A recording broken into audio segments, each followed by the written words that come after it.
I am tired. Tired of probing, tired of, being met with silence, tired of being met with, disagreement, non-compliance, non-cooperation. I am tired. Reconfigure the idea of gender and diverse inclusion. These robust discussions laid bare the injustice for the marginalized in the LGBTQI+ community. Trans and gender diverse persons say there should not be a debate about acceptance. It's about speaking to curriculum content so that trans and gender diversity is reflected within curriculum content, like we are seeing with cisgender and heterosexual people being reflected within curriculum content.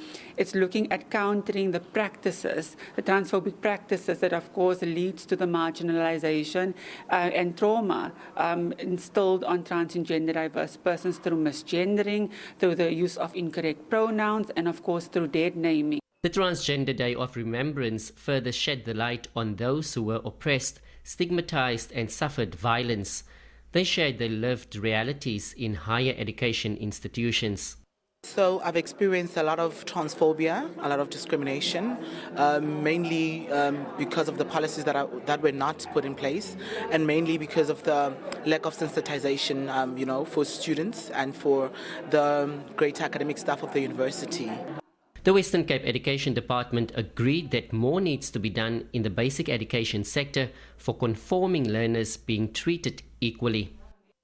So the issue of the transgender learner program and the diversity that we have within our learner community presently is a process that we all need to be engaged in, and we need to be concerned about all the sensitivities that go with that. The University of the Western Cape indicated that it has reviewed its gender policy.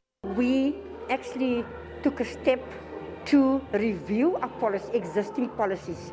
So we actually done an audit of all our policies and see if it does non-discriminatory, or does it exclude people who is trans and diverse, students or staff.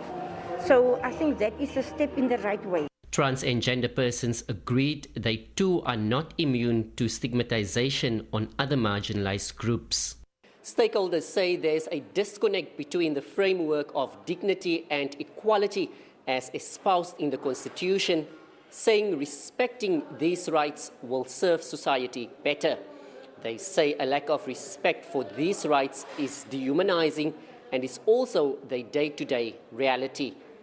Reginald Witboy, SABC News, Cape Town.